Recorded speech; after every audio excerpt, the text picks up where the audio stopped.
어느 바보의 여행 이후 어느 날 바울은 왕국의 북쪽 경계를 돌아보고 있었습니다. 그때 바울은 한 젊은 남자를 만났습니다. 그의 이름은 이르네였고 과거에는 왕국의 군인이었지만 이제는 숲속에서 홀로 살고 있었습니다. 이르네는 바울에게 다가와 말을 건넸습니다. 저는 왕국의 군인이었습니다. 하지만 전쟁에서 많은 사람들을 잃고 결국 제 자신을 잃었습니다. 세상에 대한 신뢰도 사람들에 대한 믿음도 모두 사라졌습니다. 이곳에서 혼자 지내며 제 마음을 정리하려 했죠. 바울은 이르네의 이야기를 조용히 듣고 그의 마음속 깊은 상처를 알아차렸습니다. 힘든 시간을 보냈군요. 하지만 세상에는 아직도 많은 사람들과 그들의 따뜻한 마음이 남아있어요. 내가 여러분의 상처를 치유할 수 있다면 언제든지 도울 준비가 되어 있습니다.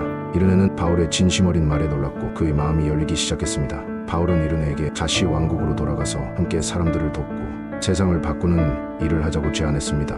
이르네는 처음에는 주저했지만 바울의 따뜻한 마음에 결국 마음을 열었습니다. 그는 바울과 함께 왕국으로 돌아와 군사훈련과 전략을 가르치며 왕국의 수호자가 되었습니다. 바울의 왕국은 점차 평화롭고 번영하는 나라로 변화했지만 여전히 왕국의 경제는 어려운 상황에 처해 있었습니다. 농업과 상업이 어려움을 겪고 있었고 사람들은 어떻게 더 나은 미래를 만들어 갈 수 있을지 고민하고 있었습니다. 그때 바울은 아드리안이라는 젊은 경제학자를 만났습니다.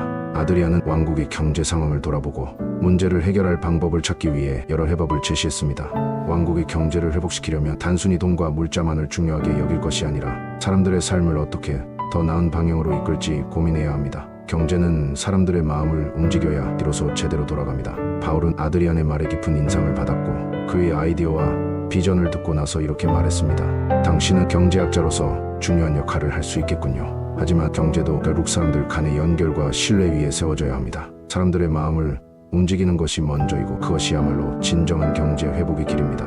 아드리안은 바울의 말을 깊이 새기며 왕국의 경제를 회복시키기 위해 새로운 정책을 제시했습니다. 그는 사람들이 함께 협력하고 나누는 사회적 경제 모델을 제안했고 그것이 왕국의 발전에 중요한 역할을 했습니다. 바울의 따뜻한 지도 아래에서 아드리안은 경제를 회복시키는 데 중요한 인재로 자리 잡았습니다.